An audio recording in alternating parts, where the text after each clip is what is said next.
Le Grand National du Trot nous donne rendez-vous ce mercredi sur l'hippodrome du Croisé-la-Roche. À mes côtés pour évoquer cette épreuve et cette nouvelle étape. S'il s'agit de la 5e, on le rappelle, Cédric Chietta est présent. Bonjour Cédric. Bonjour Isaac, bonjour à tous.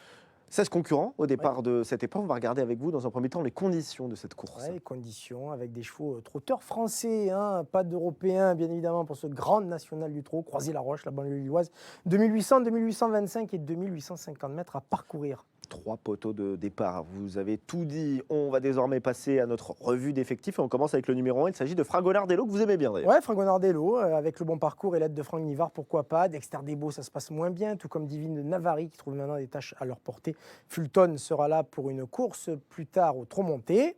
Numéro 5, c'est Pharrell Seven, l'atout JMB, l'un des 3 JMB de l'épreuve, avec le King Osulki. Première chance, El Greco Bello sera bien mieux que la dernière fois. Ardelios fait son maxi, elle rend 25 mètres, mais attention, pourquoi pas elle pour les places. Copsy reste ferré.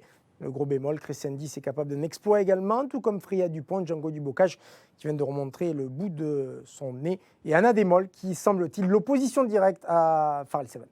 On va écouter tout de suite Perry Verva, c'est le partenaire du numéro 11, Django Dubocage. Je l'ai drivé une fois à Amiens. Après, il est en forme, il reste sur des bonnes performances. Il va défendre ses chances, quoi. Je pense que, je ne vais pas dire qu'il a une première chance, mais il va être 4-5e. Il y a de l'opposition, mais le tracé là, du Croisé-la-Roche, vous pensez vraiment que c'est fait pour lui convenir? Ouais, c'est sûr que ça va lui convenir. Il va avoir du rythme, donc ça peut être que bien pour lui.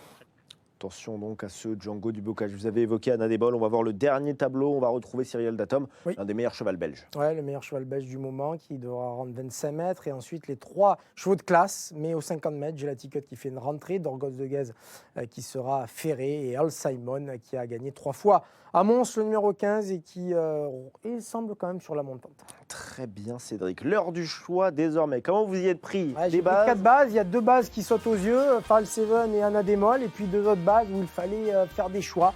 Et mon choix s'est porté sur Fragonardello. Je fais confiance à Franck Nivard.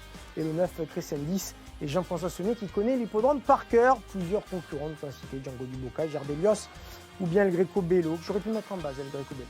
Faire des choix, Cédric. Mais 10 euros. 10 euros, 4 bases, pleine. 5 associés. Vous avez pu mettre 10 concurrents dans votre ticket. Merci Cédric, merci à tous de nous avoir suivis. On rappelle le départ 13h50 ce mercredi pour cette 5e étape du Grand National du Trot au Croisé-la-Roche. Je vais me tromper.